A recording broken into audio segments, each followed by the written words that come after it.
கேக்குதா? அனைவருக்கும் வணக்கம். திருச்சிராப்பள்ளி தமிழ்ச் சங்கத்தின் 68வது ஆண்டு விழா முடிந்து இப்பொழுது 69வது ஆண்டு விழா கொண்டாட இருக்கின்றோம். இதில் மிகவும் அறிஞர் பெருமக்கள் எல்லோரும் பேசி இந்த சபையை நிறைவு செய்திருக்கிறார்கள். ஆனால் நான் இந்த பேச்சுக்கு புதிது. ஐயா சொன்னபடி நான் ஒரு கன்னி பேச்சு, வயசு ஆயிடுதோடைய கன்னி பேச்சு தான் என்னுடைய பேச்சு. அதனால் குறைகள் ஏதாவது இருந்தால் மன்னிக்கும்படி கேட்டுக்கொள்கிறேன். மேலும் இந்த தமிழ் சங்கத்தை பொறுத்தவரையும்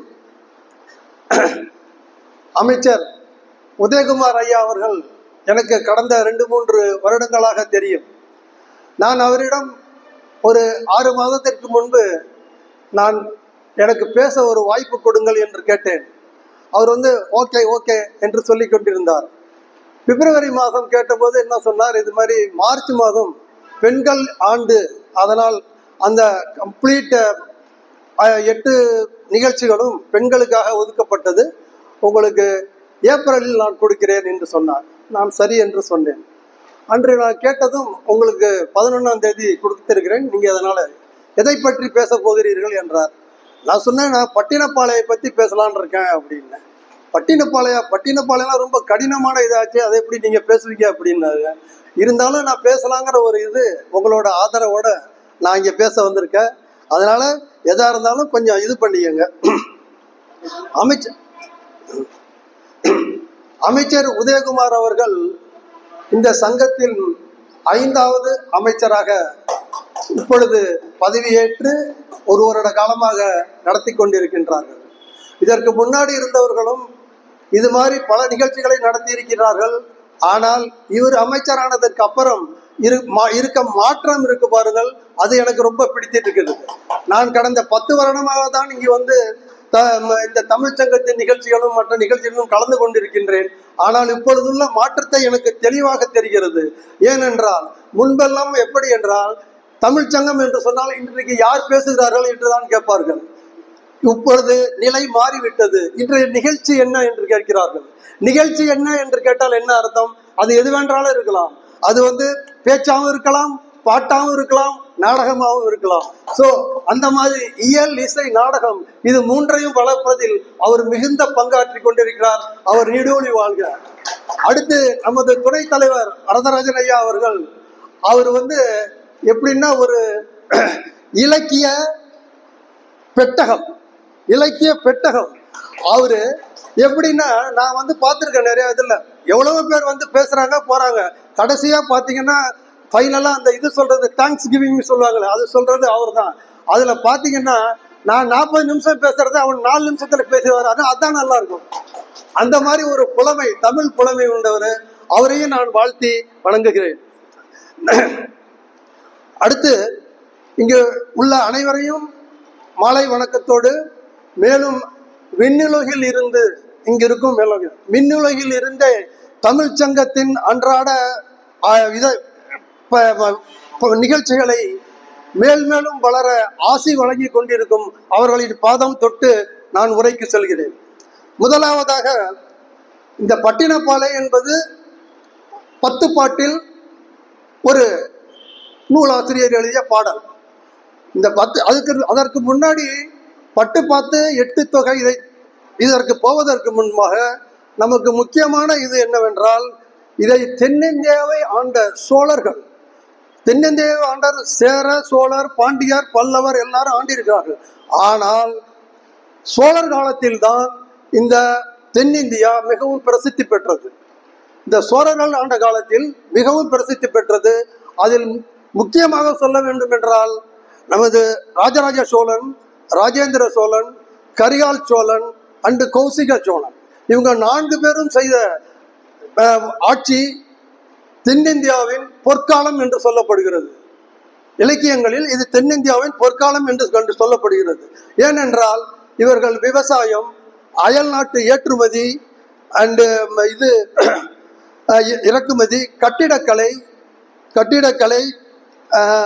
சிற்பக்கலை, நீர்நிலை பராமரிப்பு இவற்றில் எல்லாற்றிற்கும் முன்னுரிமை கொடுத்து ஆட்சி நடத்தியுள்ளார்கள். இவர்கள் செய்த ஆட்சிதான் சோழர் காலத்தில் பொற்காலம் என்று வழங்கப்படுகிறது. மேலும் இவர்கள் முதலாம் சோழன் என்று அழைக்கப்பட்டவர் விஜயாலய சோழன். கடைசியாக அழைக்கப்பட்டவர் 3ஆம் ராஜேந்திர சோழன். இவர்களுக்கு இடையில் பல மன்னர்கள் தமிழ்நாட்டை, தென்னிந்தியாவை ஆண்டுள்ளார்கள். இவர்கள் எல்லாரும் செய்த பெரிய ஒரு சிறப்பான செய்தி என்னவென்றால், கிட்டத்தட்ட 400க்கும் மேற்பட்ட கோயில்களையும் சிறு நீர்நிலைகளையும் கட்டி, பஞ்சபூதங்களுக்கு 5 பஞ்சபூதங்களுக்கும் ஒவ்வொரு கோவில் கட்டி, ஒன்று நேரடியாக கட்டியிருக்கிறார்கள், இல்லைன்னா ரீமாடல் சொல்றாங்களா அந்த இதில் கட்டியிருக்கிறாங்க. குறிப்பாக சொல்ல போனால் நமக்கு திருவானைக்காவலில் உள்ள நீருக்கு திருவானைக்காவல், இதுக்கு பேர் என்ன, நீருக்கு திருவானைக்காவல், நெருப்புக்கு திருவண்ணாமலை, அண்ட் இதுக்கு வானத்திற்கு சிதம்பரம். இந்த 3லும் அவர்களுடைய நேரடி கட்டுமானத்தில் அவர்களுடைய பங்கு அளித்திருக்கிறது என்று சொல்லி நம் பட்டினப்பாலைக்கு போகலாம். இந்த நூல் அறிமுகம். பட்டினப்பாலை என்பது பழந்தமிழ் இலக்கியங்கள். பட்டினப்பாலை என்பது என்னவென்றால் 18 மேல்கணக்கு நூல்கள் இருக்கிறது. அதில் 8 தொகை 10 பாட்டு. இந்த 8 தொகை 10 பாட்டு என்றால் என்ன? 8 தொகை என்பது குறைந்த அடிகளை கொண்ட பல புலவர்கள் பாடிய பாடல்களை தொகுப்பு, அது 8 தொகை. நீண்ட அடிகளை உடைய பாடல்களை தனித்தனியாக பாடியிருப்பது அது பாட்டு, 10 பாட்டு. அதில் பார்க்க போனால் 8 ஆசிரியர்கள் எழுதியது 8 தொகை என்றும், அவரோட தொகுப்பை 8 தொகை என்றும், 10 பேர் எழுதியதை 10 பாடல் என்று சொல்லியிருக்கிறார்கள். இதில் என்னவென்றால், நக்கீரர் அவர்களும் கடியலூர் உரித்திரங்கண்ணனார் அவர்களும் 2 பாடல்கள் பாடியுள்ளனர். அதனால் மொத்தம் இருப்பது 7 போக. இதில் 7ல் என்னவென்றால், முதலாக எழுதப்பட்டிருப்பது நக்கீரன் எழுதிய திருமுருகாற்றுப்படை, அது முருகனை பற்றியது. அடுத்தது குறிஞ்சி பாட்டு, இன்னொன்று இந்த பாட்டு கடியலூர் பாட்டு, உறையூர் குறிஞ்சி பாட்டு, இன்னொரு முல்லைப்பாட்டு. இந்த 2 பாட்டுக்கும் வேற பாட்டுடை தலைவன் யாரையும் சொல்லல. பாட்டுடை தலைவன் யாரும் சொல்லாத, அதுல பாடமா பார்த்தா 7 பேர் இருக்காங்க. 10ல் 7 பேருக்கு தான் பாட்டுடை தலைவன் பேர் வச்சு பாட்டு பாடியிருக்காங்க. இந்த 10 பாட்டு இட்டு இது வஞ்சி நெடும் பாட்டுன்னு கூட சொல்லியிருக்காங்க. வஞ்சி நெடும் பாட்டு. இந்த பட்டினப்பாலையை எழுதுவதில் 301 அடிகள் இருக்கிறது. 301 அடிகள் கொண்ட பாடல்கள் தொகுப்பு இது. 301 அடிகள். இதில் 10 சீரியல்ல 9வது இடத்தில் பட்டினப்பாலை என்ற நூல் இடம்பெற்றிருக்கிறது. இந்த நூலை எழுதியவர் கடியலூர் உருத்திரம் கண்ணனார். கடியலூர் என்பது அவருடைய சொந்த ஊர். உருத்திரன் என்பது அவருடைய தந்தையின் பெயர். உருத்திரன் என்பது சிவபெருமான் பெயர் என்று கூட சொல்லுகிறார்கள். அடுத்து உருத்திரன் கண்ணனார் என்பது முருகனுடைய பெயர் என்று சில குறிப்புகள் சொல்லப்பட்டிருக்கிறது. அதனால இதை எழுதியவர் கடியலூர் உருத்திரம் கண்ணனார். இவர் அகத்திணை புறத்திணை 2லும் பாடல்கள் எழுதுவதில் வல்லவர். அகத்திணை என்றால் என்ன?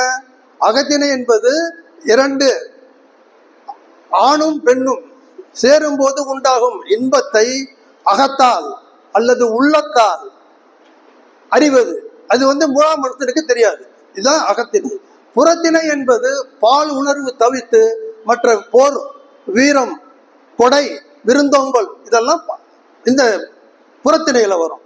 அப்படி பார்க்கும்போது பட்டினத்தாலை இதுல பட்டினப்பாளையின் அகத்திணையில் 7 பிரிவுகள் இருக்கிறது.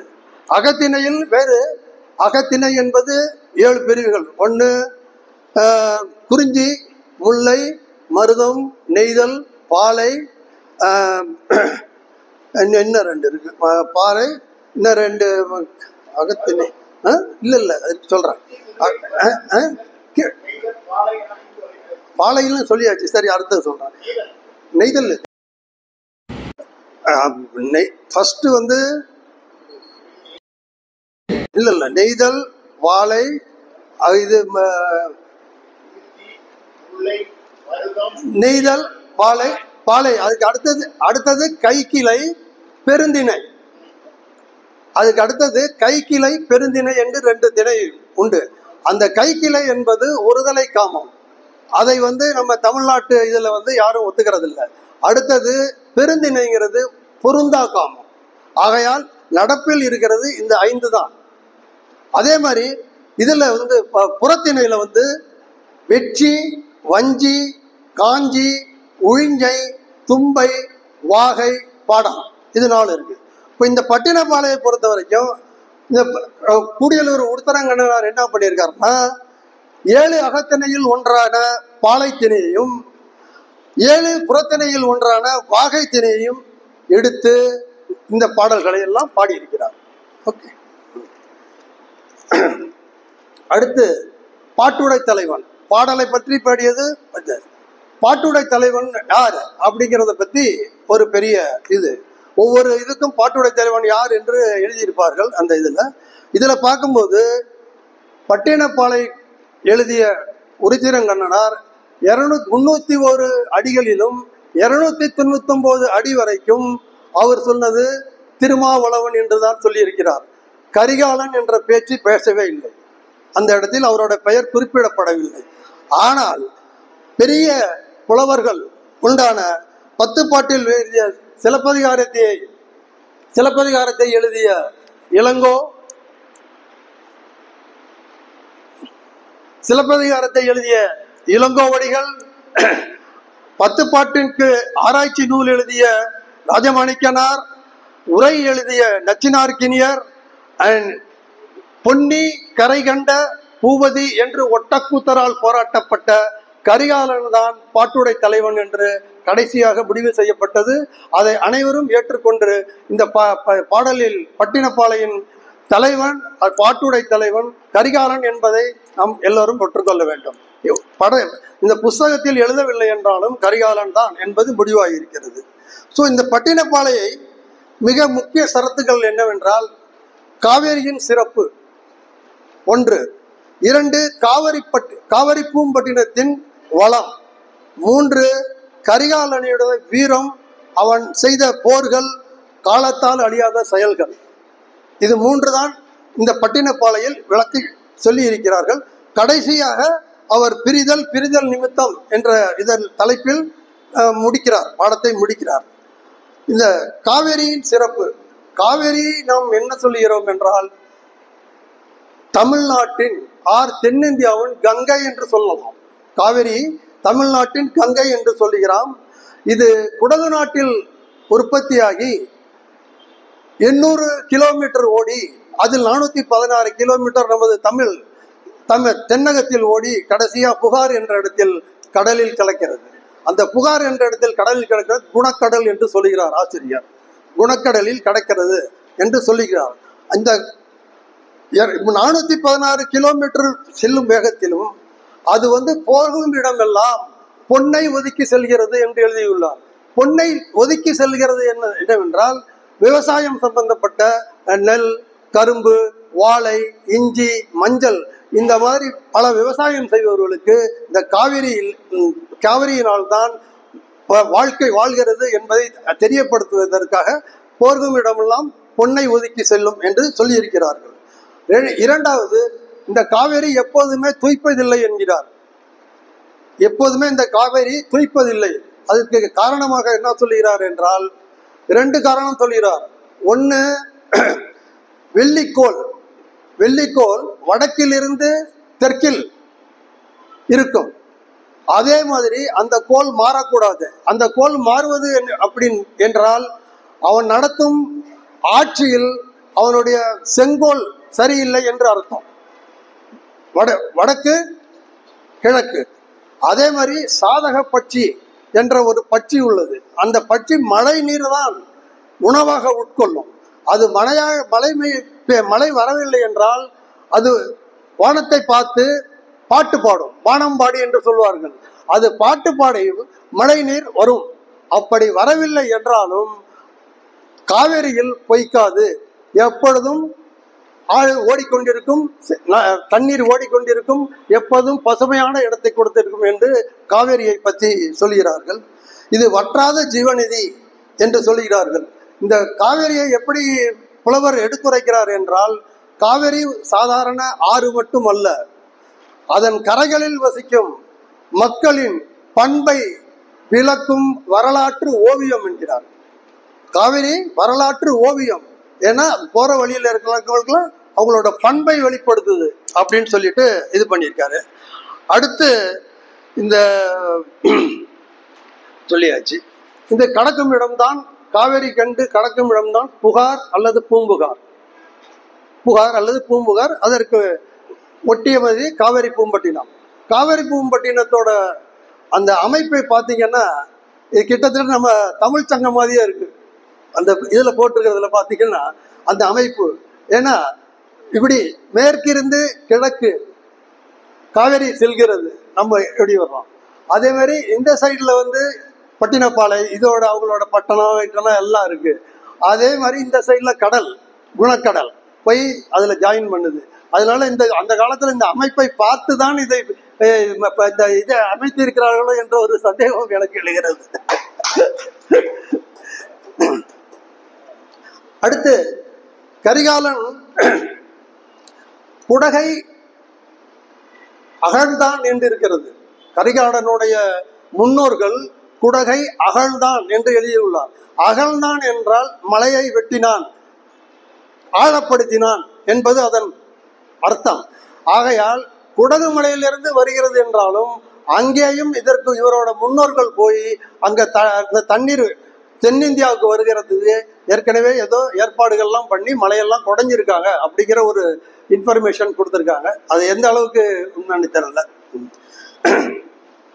அப்புறம் ஓகே, இதுல முக்கியமானது காவேரியை பத்தி இது பண்ணோம்னா எனக்கு ஒரு நினைவுக்கு வந்த பாடல் அகத்தியர் என்ற படத்தில் நடந்தாய் வாழி காவேரி அப்படிங்கிற ஒரு பாட்டு வருது. அந்த பாட்டுல பாத்தீங்கன்னா காவேரி எந்தெந்த மாதிரி அதோடைய நல்ல குணங்கள் இருக்கிறது, எப்படி மக்களின் வாழ்க்கையில் அது பங்கு கொடுக்கிறது என்கிறதை பற்றி மிகவும் சிறப்பாக எழுதியிருக்கிறார்கள். அதில் ஒரு வரி மட்டும் நான் பாடுகிறேன். நடந்தாய் வாழி காவேரி, நாடெங்குமே சிறக்க நன்மையெல்லாம் சிறக்க, நடந்தாய் வாழி காவேரி. அப்புறம் மூணாவது பாடல்களை என்ன எழுதுறான்னா, உணவளிக்கும் உழவர்களுக்கெல்லாம் கண்ணாக, இந்த காவேரி எழுதுறாரு, உழவளிக்கும் உணர்வுகளுக்கெல்லாம் கண்ணாக, பண்பு உயர் பெற்ற தமிழ்நாட்டின் செல்ல பெண்ணாக, மூன்றாவதாக புலவர் எல்லாம் பாராட்டும் பொன்னாக.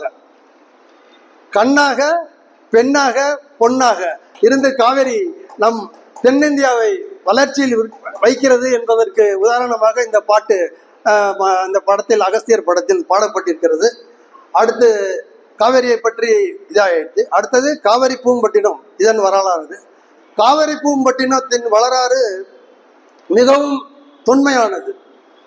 காவிரி பூம்பட்டினம் சீர்காழியில் இருந்து 9 கிலோமீட்டர்ல இருந்த இடம். அப்பொழுது 9 கிலோமீட்டர் இருந்தது. அதன் ஏரியா 40 சதுர மைல் என்று ஆராய்ச்சியாளர்கள் கூறியிருக்கிறார்கள். இது 1600 1700 வருடங்களுக்கு முன்பு கடல் ஆள்கொள்ளப்பட்டு அதை அதில் இந்த நகரமே அழிந்து விட்டது என்ற ஒரு செய்தி இருக்கிறது. மேலும் தற்போது பாரதிதாசன் பல்கலைக்கழகத்தில் இருந்து சென்ற கடல் ஆய்வு குழு இது 1700 இருந்து 1800 ஆண்டுகளுக்கு முன்னாடி இருந்தது கிடையாது. இது அதற்கு முன்னால் 15000 ஆண்டுகளுக்கு முன்னாடி உண்டான ஒரு பட்டினம் அப்படின்னு சொல்லி இது பண்ணியிருக்காங்க. பட் அது இன்னும் உறுதி செய்யப்படாத ஒரு தகவல்.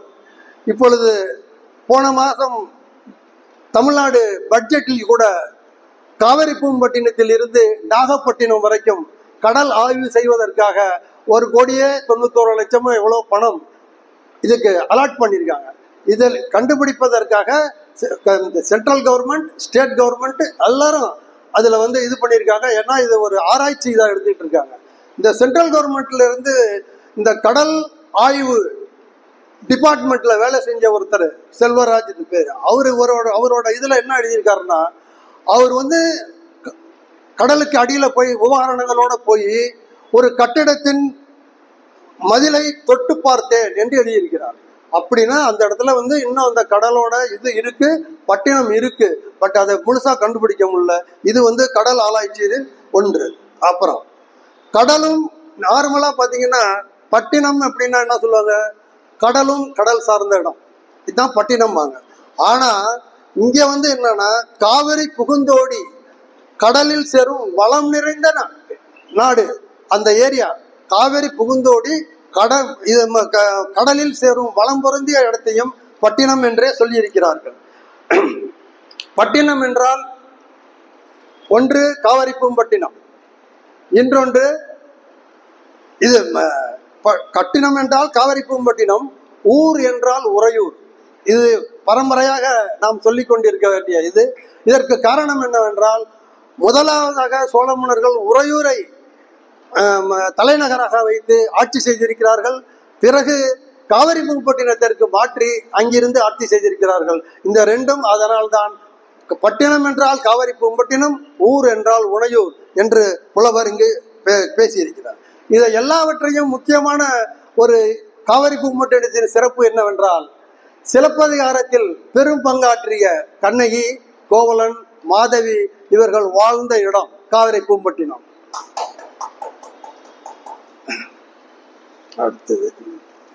அடுத்து இந்த காவிரி பூம்பட்டினம் எப்படி அமைக்கப்பட்டிருக்கிறது என்பதை பற்றி புலவர் கூறுகிறார்.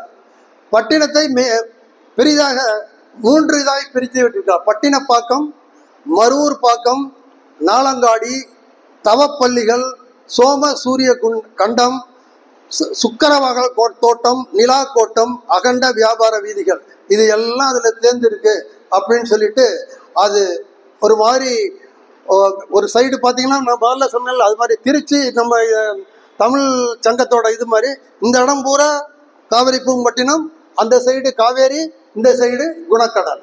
அதே மாதிரி தான் இங்கேயும் நடந்துட்டு இருக்கு. அதுல வந்து பட்டினப்பாக்கம், பட்டினப்பாக்கம்னா ஜென்ரலா என்னன்னா அரசர், அவருக்கு வேண்டியவர்கள், இந்த அரண்மனை, கோவில்கள் இதெல்லாம் நிறைய இருக்கும். மருவூர் பாக்கத்துல பாத்தீங்கன்னா துறைமுகம், கலங்கரை விளக்கம், நாளங்காடி, தவப்பள்ளிகள் இதெல்லாம் இருக்கும். இதை வந்து பட்டினப்பாளையத்தின் அமைப்பா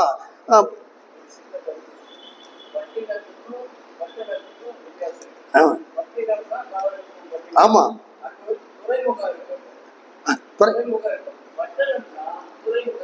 துறைமுகம் இருக்கு இருக்கு இருக்கு. ஆமா, கரெக்ட் கரெக்ட். துறைமுகம் தான் அது. அது அடுத்ததுல வருது. இது ஏற்றுமதி இறக்குமதிங்கிறதுல அதை நான் சொல்லியிருக்கேன், இருந்தாலும் பார்ப்பேன். இப்போ பட்டினத்தை இது பட்டினம் ஆயிடுச்சு. இதை வந்து இவர் எப்படி பாடியிருக்காருன்னா, பாடலாசிரியர் பட்டினத்தின் சிறப்பை பாலைக்குரிய உரிபொருள் அமைத்து பாடியதால் இதற்கு பட்டினப்பாலை என்று பெயர். பட்டினத்தின் சிறப்பை பாலைக்குரிய உரிபொருள் வைத்து பாடியதால் இதற்கு பெயர் பட்டினப்பாலை. மேலும் அகப்பொருள் இன்பத்தை அழகுற சொல்லியும்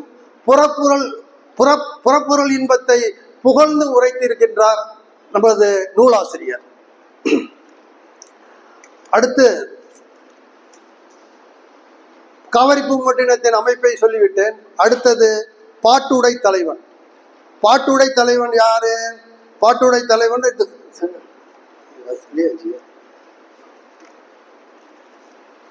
அடுத்து பட்டினத்தின் சிறப்பு மக்கள் வாழ்க்கை. பட்டினத்தின் சிறப்பு மக்கள் வாழ்க்கை, இது மிக முக்கியமானது. இதில் தான் நூலாசிரியர் 100% என்று சொன்னால் 80% இந்த இதுக்கு தான் முக்கியத்துவம் கொடுத்து பாடியுள்ளார். இதில் பட்டினத்தின் சிறப்பின் மக்கள் வாழ்க்கை பற்றி ஒரு சில செய்திகளை சொல்ல விருப்பப்படுகிறேன். சோழர்கள் முதலாவது கடமை என்னவென்றால், அந்த நாட்டில் யாரும் பசியோடு இருக்கக்கூடாது. பசிப்பினி தீர்த்தல், பசிப்பினி தீர்த்தல் தான் அவர்களுடைய முதலான கடமை என்று நினைத்து அவர்கள் பசிப்பினியை, ஏனென்றால் பசிப்பினியை தீர்ப்பது ஒரு அறச்செயல். அது இன்மை மறுமை இரண்டிலும் பயன் தரும். இதை பொறுத்தவரையில் பாரதியார் என்ன சொல்லியிருக்கிறார் என்றால், தனி ஒரு மனிதனுக்கு உணவில்லை என்றால் இந்த ஜகத்தினை அழித்திடுவோம் என்று சொல்லியிருக்கிறார். அதே மாதிரி மணிமேகலையில் உண்டி கொடுத்தோர் உயிர் கொடுத்தோரே என்று சொல்லியிருக்கார். ஆக மொத்தம் சோழர்களுடைய மெயின் இது என்னவென்றால், அவர்கள் வாழும் மக்கள் பசியோடு இருக்கக்கூடாது என்பதுதான் இதன் ஷரத்து. சோழ நாடு சோறுடையது அது வரும். இந்த சோழ நாட்டில் அகன்ற சமையல் அறைகள், சோறு வடித்தும் அதை வெள்ளை அரண்மனை அழுக்காக்கி அதை எப்படி வர்ணிக்கிறார் என்றால், பெரிய அந்த சமையல் அறைகளில் இருந்து சாதம் வடித்து அந்த கஞ்சி என்ன ஆகிறது, ரோட்டில் ஓடுகிறதாம். அந்த ரோட்டில் ஓடும்போது என்ன ஆகிறது, காளைகள் அங்கு போய் குதித்து அந்த கஞ்சையும் குடித்தது என்ன ஆகிறதுனா, மது குடித்ததை போல அது அங்கே இங்கேயும் ஆட்டம் ஓடுதான். இந்த ஆட்டம் ஓடும்போது என்ன ஆகுது, சில தேர்கள் அங்கிட்டு ஓடுதான் அந்த தெருவில். அந்த தேர்கள்ல இருந்து இது பண்ற இந்த மண்ணோட கலந்த இது இருக்கு பாருங்க, அது புழுதியா அடிக்குதான். மேலெல்லாம் புழுதியா அடிக்குது அப்படின்னு சொல்லிட்டு இது பண்ணும்போது என்னாச்சுன்னா, இது எப்படி இது பண்றாங்க அப்படிங்கிறத பார்த்தா, திடீர்னு பார்த்தோம்னா அங்க பாத்தீங்கன்னா அந்த ஓரத்துல இருக்கிற அரண்மனை இருக்கு பாருங்க, அரண்மனை பளிங்கினால் கட்டப்பட்டு இது பண்ணிருக்கிறது. இந்த கஞ்சி வடித்த சோறு இது தூக்கி அடிக்கிறதுல காஞ்சி போய் அது எல்லாம் போய் அங்க போய் ஒட்டிக்கிதான்.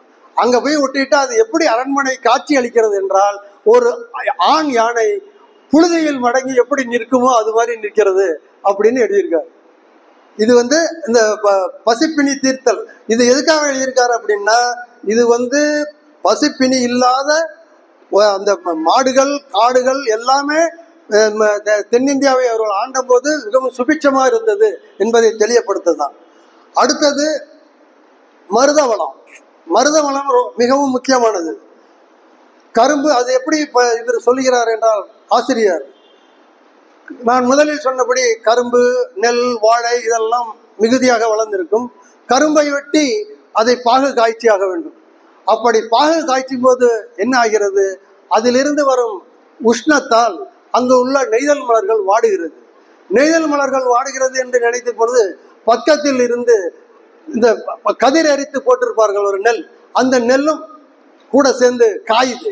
அதை பார்த்துட்டு இருந்தது அப்ப என்ன ஆகுதுன்னா, அந்த காய்ந்த நெல் கதிர்களை இந்த எருமை குட்டிகள், எருமை கன்றுகள் என்று சொல்கிறோமே, இந்த எருமை கன்றுகள் போய் நல்லா தின்னுட்டு திரும்பி அவங்க தாய் இருக்கும், தாய்கிட்ட பால் கொடுக்கறது இல்லையா, அங்க சைட்ல அந்த குதிர் இருக்கு பாருங்க, அதுல போய் படுத்து தூங்க ஆரம்பிச்சிருவோம்.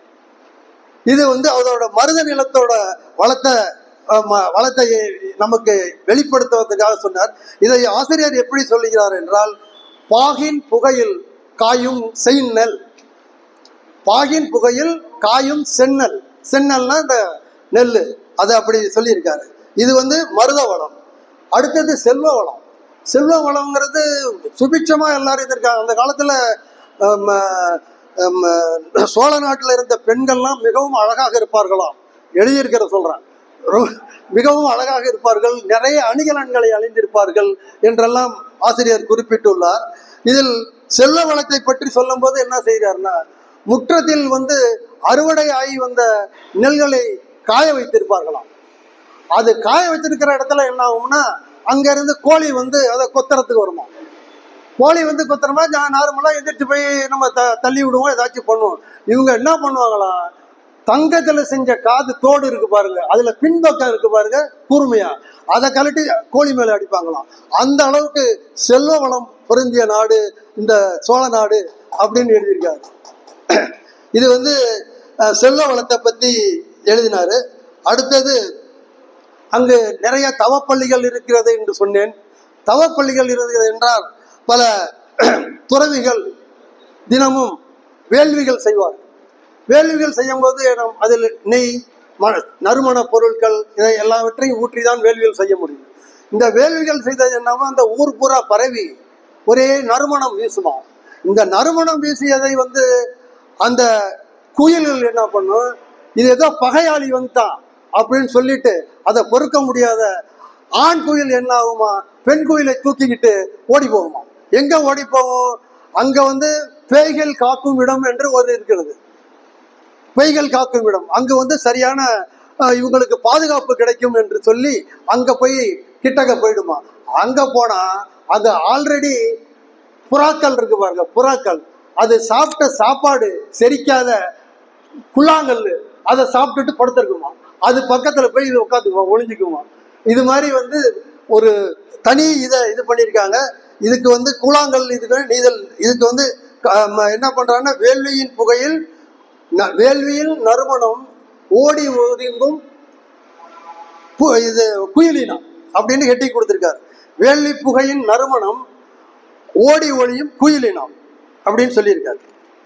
அடுத்தது இந்த பட்டினப்பாளையில் நேராக பாட்டு இது ஆசிரியர் சொல்லவில்லை என்றாலும் காவிரி பூம்பட்டினத்தில் சோமகுண்டம் சூரியகுண்டம் என்ற 2 நீர்நிலைகள் இருந்ததாக சிலப்பதிகாரத்தில் இருந்து சில குறிப்புகள் சொல்லப்பட்டிருக்கிறது. இந்த சோமகுண்டம் சூரியகுண்டம் இந்த நீர்நிலைகள் என்னவென்றால், அதில் நீராடினால் இம்மை மறுமை இரண்டிலும் உள்ள காம இன்பம் தரும் ஏரியாமல் அதில் குடிச்சா இந்த பிறப்பில் இல்லாமையும் அடுத்த பிறப்பிலும் நீங்க நல்லபடியா இன்பத்தை அனுபவிக்கலாம் எப்படிங்கிறத சொல்லியிருக்காரு. இதுக்கு பாடலாசிரியர் என்ன பேர் கொடுத்திருக்காருன்னா, இரு காமத்து இணை ஏரி. 2 கோமகுண்டம் சூரியகுண்டம் இணை காமத்து இணை ஏரின்னு கொடுத்திருக்காரு. அதை இன்னொரு வகையில் சொல்ல போனால் பூவிடை பொய்கையும் நீருடை ஏரியும், பூவை பொய்கையும் நீருடை ஏரியும் என்று அதை வேற ஒரு விதமாகவும் அவர் குறிப்பிட்டுள்ளார். அடுத்தது காவிரி பூமண்டலத்தில் நடக்கும் விழாக்கள். மக்கள் எல்லாம் மிகவும் மகிழ்ச்சியாக இருந்திருக்கிறார்கள் அந்த காலத்தில். காவிரியில் ஓடும் நதி, அங்கிருக்கும் காவிரி பூம்பட்டினத்தில் இருந்த மக்கள், அதை சுற்றியுள்ள மக்கள் யாரும் எந்த விதமான இதுவும் கிடையாது. அப்படி இருக்கும்போது அங்க விழாக்கள் மிகவும் அதிகமாக நடந்து வருகிறது. விழாக்கள் என்றால் பொதுவாக சோழ நாட்டின் விழாக்கள் என்றால் இந்திர விழா, அது வருடத்திற்கு ஒரு தடவை தான் நடக்கும். அந்த நேரத்தில் எல்லோரும் சேர்ந்து விழா கொண்டாடுவார்கள். அதை தவிர விழாக்கோலம் கொண்டாடுதல், அழகிய பெண்கள் கையில் நிறைய வளையல்களை போட்டுக்கொண்டு முருகனை கும்பிடுவதற்காக ஒரு இடத்தில் நின்று அவர்கள் இது பண்ணுவாங்க. அதை என்ன பண்றது, கூப்பிடுவதற்கு அணிந்து செங்காந்தல் மலர் போல கைகூப்பி முருகனை வணங்குவார்கள். செங்காந்த மலர்கள் போல கைகூப்பி முருகனை வணங்குவார்கள். அப்பொழுது என்ன ஆகும்னா, அப்பொழுது காம நோயின் காரணமாக மனம் புரியும் நிலைமையில் உள்ள பருவ பெண்களின் உடலில் வேறுபாடு ஏற்படுமா. என்ன சொல்கிறார்னா, காம நோயின் காரணமாக மனம் புரியும் நிலையில் உள்ள பெண்கள், பருவ பெண்களின் அவர்களுக்கு உடலில் மாறுபாடு தோன்றும். இதை தெரியாத அந்த பெண்ணின் தாயார் என்ன பண்ணுவார்கள்னா, சரி ஜோசியம் கேட்போம். இல்லை நம்ம ஊரில் அப்பெல்லாம் ஏதாச்சும்னா ஜோசியரை பார்ப்போம், அவரை பார்ப்போம், இப்படி ஜோசியரை பார்ப்போம் அப்படின்னு சொல்லிட்டு ஜோசியர் தாய் ஜோசியரை கூப்பிட்டு, இது மாதிரி பொண்ணுக்கு இதாக இருக்கு, நீங்கள் பார்த்து ஏதாச்சும் ஒரு இது சொன்னுங்க அப்படின்னு சொல்லி அவங்க என்ன பண்ணுவாங்கலாம், முக்கால்வாசி லேடிஸ் தான். முன்னாடிலாம் இந்த கையில் இது வச்சுக்கிட்டு இங்கே குறி சொல்லுவாங்களே, அது மாதிரி குறி சொல்லுவர்கள் தான் அங்கே வருவாங்க. அவங்க என்ன பண்ணுவாங்கன்னா, கேட்டுட்டு முரத்தில் அரிசியை போட்டு அது ஏதோ ஒரு மாதிரி எண்ணி அதை ஒரு இதாக போவாங்க. அது இல்லையா, கலர்ச்சிக்காயை போட்டு அதை எண்ணி அதில் ஒரு இது பண்ணி கடைசியாக என்ன சொல்லுவாங்களாம், உன் மகள் முருகனால் அணங்கப்பெற்றிருக்கிறாள் என்று, முருகனால் அணங்கப்பெற்றிருக்கிறாள் என்று சொல்லுவாங்களாம். அதுக்கு என்ன பரிகாரம், ஏதாச்சும் ஒரு பரிகாரம் பண்ணி அவனுக்குள்ள பொண்ணு சரியாகிறது. அதுக்கு உடனே என்ன பண்ணுவாங்களாம், பூசாரி வேலனை அடைத்து அவருக்கு வெறியாட்டம் செய்ய செல்வார்களாம். எப்படி பூசாரி என்ற வேலனை அடைத்து அவருக்கு வெறியாட்டம் செய்ய சொல்லுவாங்களாம். இதுக்கு தான் அந்த இதுல விழா கோலத்துல முக்கியமான ஒரு பங்கு அப்படின்னு சொல்லியிருக்காரு. அடுத்து நான் முன்பு சொன்னபடி பௌர்ணமி சமயத்தில் தான் இந்த வேற என்ன இப்ப சொன்ன பௌர்ணமி நிலையில் தான், முழு நிலவில் தான் வரதவர்கள் மீன்பிடிக்க கடலுக்கு செல்ல மாட்டார்கள். பௌர்ணமி நிலவில் மீன்பிடிக்க கடலுக்கு செல்ல மாட்டார்கள். அப்படி செல்லாதவர்கள் என்ன செய்வார்கள் என்றால், தன்னுடைய சொந்த மனைவியுடன் அன்று இரவு பூரா நல்ல ஒரு இதாக இருக்க இது பண்ணணும் அப்படிங்கிறதுக்காக வெளியில வந்து விழாக்கோளம் கொண்டாடுற மாதிரி நிலா பயன், நிலாவில் வந்து அவங்க எல்லாம் இது பண்ணுவாங்களாம். அந்த பரதவர்கள் என்ன பண்ணுவாங்க அப்படின்னா, ஹஸ்பண்ட் அண்ட் ஒய்ஃப் 2 பேர் தான் அங்கே விழாக்கோளம். அது மாதிரி நிறையா குரூப் வந்து இது பண்ணுவாங்க. அப்படிங்கும்போது 2 பேருமே கல் ஊன்றது. அதுலேயுமே என்னன்னா மிதமான விட்டு வீரியமான மதுவை அருந்துவார்களாம். அது மாதிரி அருந்தும் போது என்ன ஆகுறதுன்னா, இந்த கணவருக்கு போட வேண்டிய மாலை, அதாவது வீட்டுக்காரங்க அவங்க வந்து தலையில சுத்திக்குவாங்களாம். அதே மாதிரி அவங்களுக்கு போட வேண்டிய இதை வந்து கணவன் எடுத்து தோல்ல போட்டுக்குவாங்க. இது எதனாலன்னா இந்த கல்லோட வீரியம். இது மாதிரிலாம் அங்க அனுபவிச்சிருக்காங்க. இதுக்கு பேர் வந்து நிலா பையன் தூக்கும் நள்ளிரவு அப்படின்னு சொல்லியிருக்காரு. அடுத்து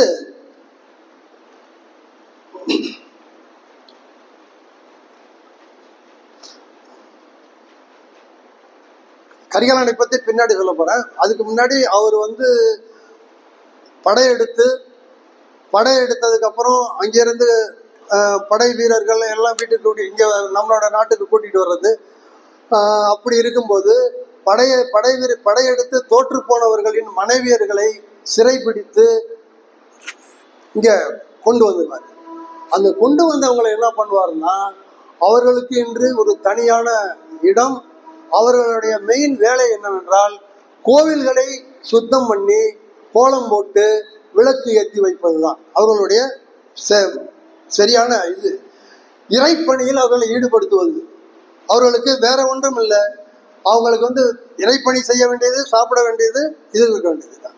அப்படி இருக்கும்போது என்ன ஆகுதுன்னா, அந்த ஊர்ல இருக்கிற ஊரணி இருக்கிறது, கவரி பூம்பட்டு, அந்த ஊரணியில் பொதுமக்கள் யாரும் குளிப்பதற்கு அனுமதி கிடையாது. ஆனால் இந்த சிறைப்பிடித்து வந்த பெண்கள் இருக்கார்களே, அவங்க வந்து கோவிலுக்கு தெய்வ பணி செய்வதால் அவர்களை மட்டும் அங்கு குளிப்பதற்கு அனுமதி அளிக்கப்பட்டது. இதற்கு பெயர் என்ன சொல்கிறார்னா நந்தா விளக்கு என்று சொல்லுகிறார் கோயில். அடுத்தது கல்லாடும். சூரிய ஒளி நிலைய முடியாத அளவிற்கு வியாபாரம் நடக்கும். எல்லா இடத்துலையும் பெரிய வியாபாரம் நடக்கும். ஏற்றுமதி எல்லாம் பின்னாடி அதை பற்றி நான் பின்னாடி சொல்றேன். கல்லாடும் கலைகளில் தள்ளாடும் கொடிகள். இப்போ வந்து அவங்க மயக்கத்தில் சாப்பிட்டாங்க, இது பண்ணாங்க, ரைட்டு. அதுக்கு விற்கிறதுக்கு கல்லுக்கடைகள் நிறையா இருந்துச்சு அப்பெல்லாம்.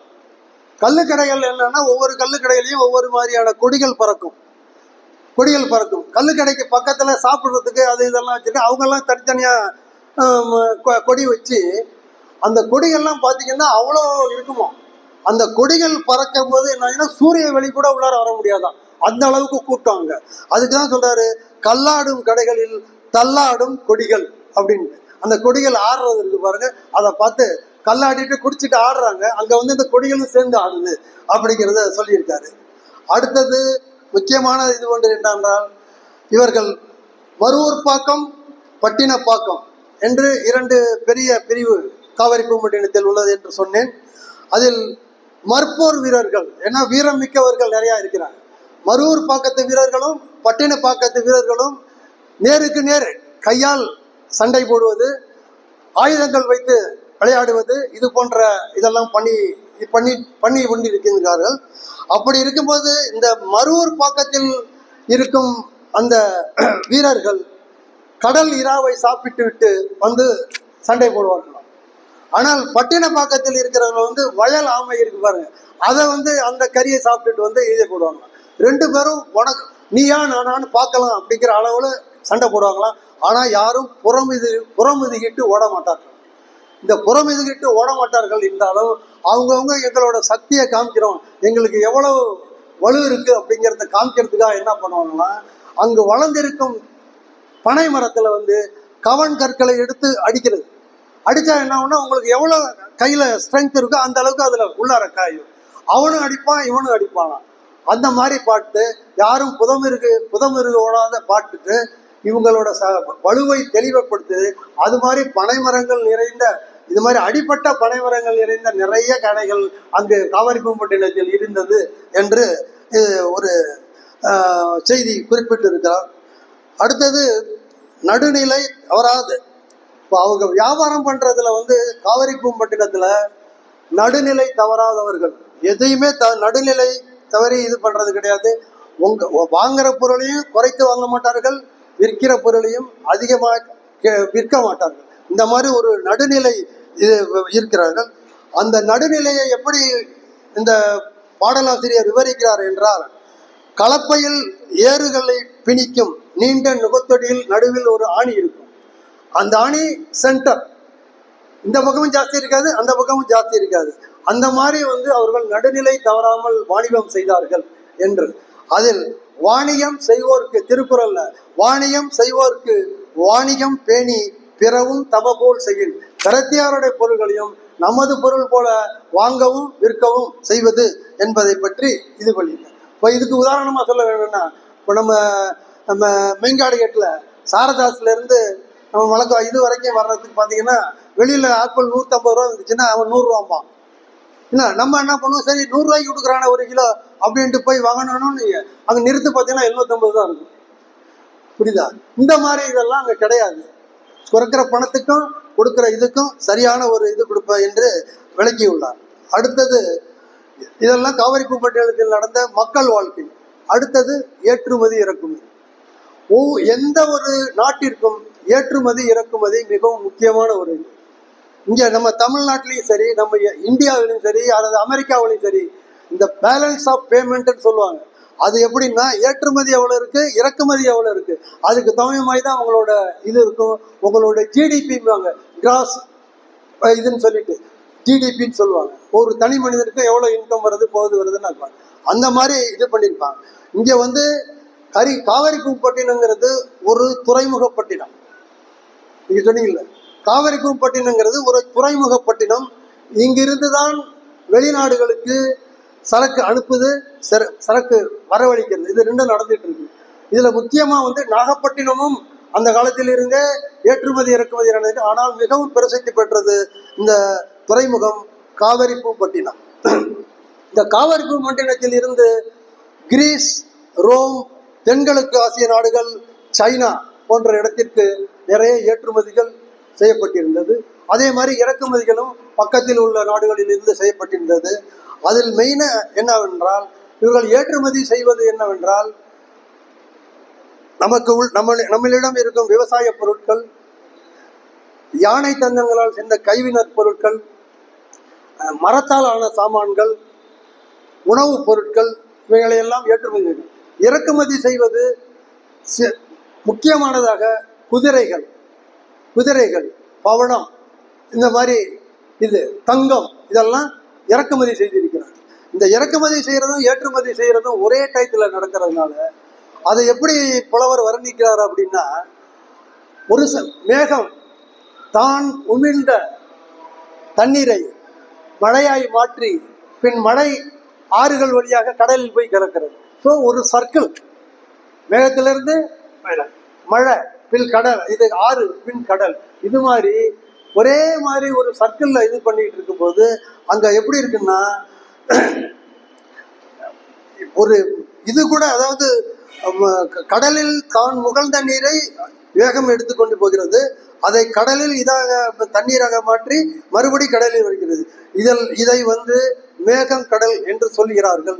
இதில் இந்த ஏற்றுமதி இறக்குமதி நடக்கின்ற இடம் மிகவும் முக்கியமான இடம். இதில் முக்கியமாக என்னவென்றால், அங்கு இருக்கும் கடல் அலையில், காற்றில், கொடியில் எல்லாம் இருக்கும். அப்படி இருக்கும்போது இந்த சைடும் இறக்குமதிக்காக வந்திருக்கும், அந்த சைடு ஏற்றுமதிக்காக இருக்கும். அதுல பலவிதமான கொடிகள், ஏன்னா அந்தந்த நாட்டு கொடிகள் பறக்கும். அதை பார்த்தது புலவர் எப்படி எழுதியிருக்கிறார்னா, கடலில் கலன் அசையும், காற்றில் கொடி அசையும், கடலில் கலன் அசையும், காற்றில் கொடி அசையும் அப்படிங்கிற மாதிரி எழுதியிருக்காரு. இதை பார்க்கறதுக்கு எப்படி இருக்குன்னா, ஒரு ஆண் யானை கட்டுத்தறியில் சாப்பிட்டுட்டு இப்படி இப்படி இப்படி இப்படி பண்ணிட்டு இருக்கும்ல, அந்த மாதிரி கலன் அசையுது, மேல கொடி அசையுது அப்படின்னு சொல்லி எழுதியிருக்காரு. அடுத்து ஏற்றுமதி இறக்குமதி செய்யும் பொழுது முக்கியமாக சுங்கவரி, ஐயா சுங்கவரி தான் கஸ்டம்ஸ் ஆபீசர், சுங்கவரிகள் மிகவும் முக்கியம். அந்த சுங்கவரி இலாக்கா என்பது மிகவும் திறமையாக அங்கு செயல்பட்டு கொண்டிருக்கிறது. அவர்கள் எப்படி சுங்கவரி விதிப்பார்கள் என்றார். பருதி என சுழன்று சுங்கம் வசூலிப்பவர் வெப்பம் மிகுந்த கதிர்களை உடைய கதிரவனின் தேரில் கட்டப்பட்ட குதிரை போல சுங்கம் வசூலிப்பார். விடமாட்டாங்க யாரையும். ஆனா எல்லா பொருள்களும் உள்ளுக்குள்ளார வர பொருள்கள் பூரா அந்த புலி முத்திரை குத்துனாதான் வெளியில விடுவாங்க அப்படிங்கிற ஒரு இதோட அந்த காலத்திலேயே இந்த கஸ்டம்ஸ் டிபார்ட்மெண்ட் இதெல்லாம் நிறைய அங்க நல்லா வேலை பார்த்துட்டு இருக்காங்க. எங்க அதுக்கு வந்து புலவர் என்ன சொல்றாருன்னா, பண்டமெல்லாம் புலி சின்னம், பண்டமெல்லாம் புலி சின்னம், வர்றது உள்ளார வர்றது பூரா புலி சின்னம். அடுத்து இப்பதான் முக்கியமான இது கரிகாலன். கரிகாலனோட இயற்பெயர் ராஜதேவன். அவரோட இயற்பெயர் ராஜதேவன். அவரோட வீரத்தை பத்தி தான் இந்த பட்டினப்பாளையில நிறைய சொல்லியிருக்காங்க. இவருடைய தந்தை இளம் சேட் சென்னி, இளம் சேட் சென்னி இவரோட தந்தையோட பெயரு. இவரு இளஞ்சேட்சனே அவரே பெரிய போர் வீரர். நிறைய இதெல்லாம் வச்சுட்டு அப்பவே அந்த காலத்துல இவருக்கு முன்னாடியே போர் வீரர்லாம் இருந்திருக்காங்க. இவருக்கு என்ன ஆச்சுன்னா, அவர் இறந்ததும் அவரோட அண்ணார் இருந்தார் சோழன், அவரும் இறந்துட்டாங்க. அதனால வந்து அந்த நேரத்துல கரிகாலனோட தாய் கர்ப்பமுட்டி இருந்தார். கர்ப்பமுட்டி இருக்கும்போது யாருக்கு அரசுரிமை கொடுப்பது என்ற இதில் இவருக்கு தான் அரசுரிமை கொடுத்திருக்கிறார். தாயின் கருவிலேயே அரசுரிமை பெற்றார். அரசுரிமை பெற்றதுக்கு அதை பொறுக்காத பங்காளிகள், நார்மலா நம்ம வீட்லயே நடக்கிறது தான், இவனுக்கு ஒரு சொத்து கொடுத்தோம்னா இன்னொருத்த வந்து ஏன் அவனுக்கு கொடுத்தான்னு கேட்பான். அது மாதிரி பங்காளிகள் என்ன பண்ணியிருக்காங்க, இவனுக்கு எக்கச்சக்கமா என்னென்ன வகையில அவனுக்கு வந்து இதெல்லாம் பண்ணணுமோ அதெல்லாம் பண்ணி அவனை சிறையில் அடைச்சி அதை பண்ணி இதை பண்ணி எல்லாம் பண்ணியிருக்காங்க. அவன் அது மாதிரி ஒரு இடத்துல வந்து தீயில் மாட்டிக்கொண்டு வெளியில் வரும்போது காலில் பட்ட அந்த புண்ணில் தான் இவன் கரிகாலன் என்ற பெயர் வந்தது. மேலும் அவன் இவனோட வீரத்தை பத்தி பேசும்போது அவன் அடைச்சி வச்சிருந்தாங்களே ஒழிய, அவன் கூண்டுல ஒரு புலி மாட்டிக்கிச்சுன்னா எப்படி இங்கேயும் அங்கேயும் இங்கேயும் அங்கேயும் ஓடும், அது மாதிரி ஓடிக்கிட்டே இருப்பானா. ஓடிக்கிட்டே எப்படி இதை இது பண்றதுன்னு. அதே மாதிரி இன்னொரு ஓமை என்ன சொல்றாருன்னா, குழியில் விழுந்த யானை களிறு, அந்த களிறு வந்து எப்படா மேல வருதுன்னு சொல்லிட்டு தன் தும்பிக்கையால் இருக்கிற மண்ணை பூரா உடைச்சி அது மேல ஏறி போய் பெண் யானையை சேருமா. அது மாதிரி இவன் எவ்வளவுதான் இந்த இவர்கள் அவங்க பங்காளிகள் சிரமம் கொடுத்தாலும் அதை எல்லாவற்றையும் இது பண்ணி இது அரசுரிமை பெற்றான். ஆனால் அவனுக்கு மனதில் இருந்தது என்னவென்றால், இந்த அரசுரிமை பெற்றது வந்து அவன் சொந்த இதில் சம்பாதித்ததில்லை, அது தாயகமாக வந்தது. எனக்கு தாயகமாக வந்த இந்த அரசுரிமையை விட நான் இதை விரிவுபடுத்தி, என்னுடைய நாட்டை விரிவுபடுத்தி, என்னுடைய பலத்தால் விரிவுபடுத்தி அதை ஆண்டால்தான் எனக்கு மிக பெருமை என்று சொல்லி தாயகமாக கிடைத்த அரசுரிமையை விட்டு இவன் என்ன பண்ணிருக்கான்னா, ஃபர்ஸ்ட் எடுத்ததும் பக்கத்துல தஞ்சாவூர் பக்கத்துல வன்னிமலை அப்படிங்கிற வெண்ணி பரந்தலை என்ற இடத்துல போய் போர் எடுத்துருக்கான். அங்க வந்து சேரனையும் பாண்டியரையிலையும் 11 சிறு மன்னர்களையும் அவங்கள வென்றுட்டு வந்துட்டான். அடுத்தது வந்து அது போதாதுன்னு சொல்லிட்டு வாகை அப்படிங்கிற இடத்துல வாகை பரந்தலையில போய் அங்க பாக்கி இருந்தவர்களையும் வென்று 9 சிறு மன்னர்களையும் வென்று அவன் வந்து ஆட்சி நடத்தினான் அப்படிங்கிறது சொல்றாங்க. இவனோட வீரத்தை பத்தி சொல்லும் போது புலவர் என்ன சொல்றாருன்னா, இவன் வந்து தன்னை வந்து எல்லாரும் பெருசா நினைச்சுக்கணும் அப்படிங்கிற மாதிரி அவன் வந்து ஆக்ட் பண்ணுவான். ஆக்ட் பண்ண ரொம்ப ஸ்மார்ட்டா பண்றான் அப்படின்னு சொல்லுவாங்கல்ல, அது மாதிரி. அதுக்கு என்ன சொல்றாருன்னா, மலையை தோண்டுவான் 1, அடுத்தது கடலை தூர்ப்பான் 2, அடுத்தது ஆகாயத்தை கீழே வீழ்த்துவான் 3, 4வது வந்து காற்றின் திசையை மாற்றுவான். இதெல்லாம் நடக்கிறது கிடையாது, இதெல்லாம் நடக்க முடியாது. ஆனா அவன் என்ன நினைப்பானா, இது மாதிரிலாம் என்ன பாக்குறவங்க நினைச்சுக்கணும் அப்படின்னு சொல்லிட்டு எந்த போர் செய்தாலும் அதிரடியா அவன் என்ன நினைக்கிறானோ அதை செஞ்சிருவான். அதுதான் அவனோட வீரத்தோட இது அப்படின்னு சொல்லி புலவர் எழுதியிருக்காரு. இது அதுக்கப்புறம் இது வன்னித்தலை வாகை விருந்தலை சண்டை போட்டதுக்கு அப்புறம் இமயமலையில போய் புலிக்கொடி நாட்டியிருக்கான். இமயமலையில போய் புலிக்கொடி நாட்டியிருக்கான். இலங்கை போர் செய்து 12,000 போர்க்கைதிகளை இங்கு கொண்டு வந்து அவர்களை வைத்து இந்த கல்லணையை கட்டினான் என்று சொல்கிறார்கள். அது ஒரு இதுவரைக்கும் அதை கன்ஃபார்ம் பண்ணாத ஒரு நியூஸா இருக்கு. 12,000 பேரை கொண்டாந்து வந்து இது பண்ணான்னு சொல்லிட்டு. இந்த இடத்துல வந்து ஒரு முதல்ல சொன்ன மாதிரி இந்த மன்னாதி மன்னன் பாட்டு ரொம்ப இவனோட வீரத்துக்கு ரொம்ப இது வாழ்ந்தவர் கோடி மறைந்தவர் கோடி, மக்களின் நடுவில் நிற்பவர் யார் அப்படின்னு சொல்லிட்டு ஒரு லைன் வருது. மாபெரும் வீரர் வானம் காட்போர் சரித்திரம் தண்ணிலே நிற்கின்றார். அதுதான் இவரோட இது, கரிகாலனோட இது. சரித்திரம் தண்ணில நிற்கிறாரு.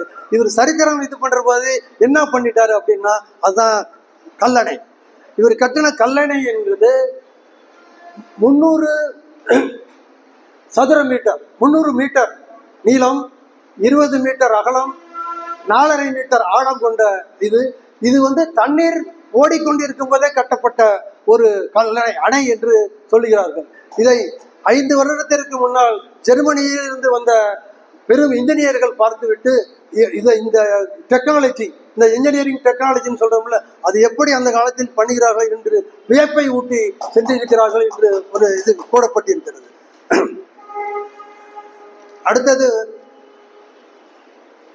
அடுத்தது கரிகாலன் நீதி வழங்குதல். நீதி வழங்குதல் ரொம்ப முக்கியம். ஒரு அரசனா இருந்தாலும் நீதி வழங்குதல் ரொம்ப முக்கியம். நான் சுருக்கமா சொல்லிடுறேன். நீதி வழங்குதல் ஒரு நாள் என்ன ஆயிற்று என்றால், 2 முதியோர்கள் ஏதோ அவங்களுக்குள்ளார தகராறு, அதை தீர்த்துறதுக்காக கரிகாலனை பார்க்க போயிருக்காங்க.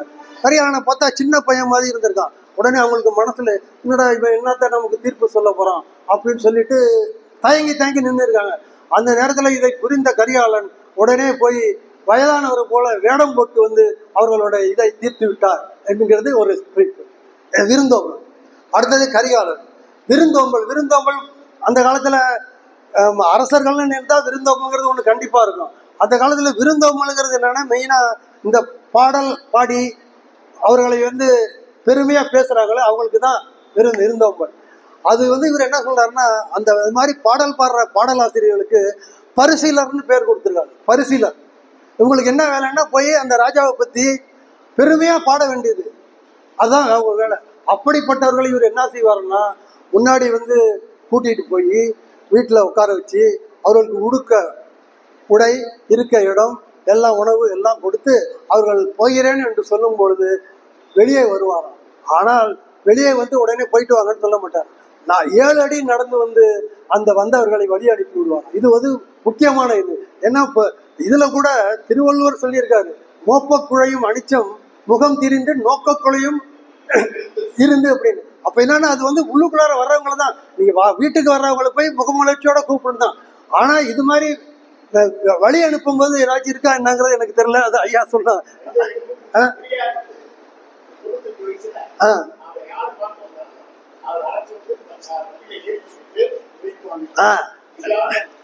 ஏழு அடி வந்து 7 அடி வந்து இது பண்ணுவாராம். அப்ப 7 அடி. அப்புறம் முக்கியமான இது ஒண்ணு என்னன்னா, கொடைத்திறன். அவனோட கொடைத்திறன்ல ரொம்ப மிக மிக முக்கியமானது என்னன்னா, இந்த பட்டினப்பாலை பாடிய கடலூர் உருத்திரங்கண்ணனாருக்கு 1008 பொற்களஞ்சியம், இல்ல இது கலிங்கத்து பரணி. பாடலாசிரியருக்கு 14,100,000 பொற்காசுகளும் 16 கால் மண்டபத்தையும் அவருக்கு பரிசாக அளித்துள்ளார். இது வந்து கலிங்கத்து பரணியிலும் தமிழ் வீடு தூது என்ற 2 நூல்களில் இதை உறுதிப்படுத்தியுள்ளார்கள். அதே மாதிரி மாதவிக்கு தலைகோல் அறிவை என்ற பட்டத்தை கொடுத்து 1008 பொற்களஞ்சியும் மதிப்பு கொண்ட பசும்பொன் மாலையை கொடுத்திருக்கிறார்கள். சிலப்பதிகாரம் உருவானதே இதனாலதான் என்று எனக்கு ஒரு மனதில் ஒரு கேள்வி எழுப்பியது. ஏனென்றால், இந்த அரங்கேற்றம் நடக்காது இருந்திருந்தால் காவிரிப்பூம்பட்டினத்தில் இந்த கோவலன் அங்கு சென்றிருக்க மாட்டான். கோவலன் அங்கு சென்று இல்லை என்றால் மாதவியின் அவளுடைய நடன இதில் இவன் கவர்ச்சி விட்டு அவளை பற்றி நினைத்திருக்க மாட்டான். அதே மாதிரி அவன் கொடுத்த அந்த பசும்பொன் மாலையை மாதவியனுடைய அம்மா கூனி என்ற ஒருத்தின் மூலம் நீ கொண்டு விட்டு விட்டு வந்தது 1008 களஞ்சிக்கு என்ன கிடைக்குமோ அதை வாங்கிட்டு வந்தது. இதை யார் வாங்குகிறார்களோ அவருக்கு வந்து மாதவி உரித்தாகுவான் அப்படின்னு சொல்லிட்டான். இதனால என்ன ஆச்சுன்னா, அவ எடுத்துட்டு போய் வித்திருக்கான்.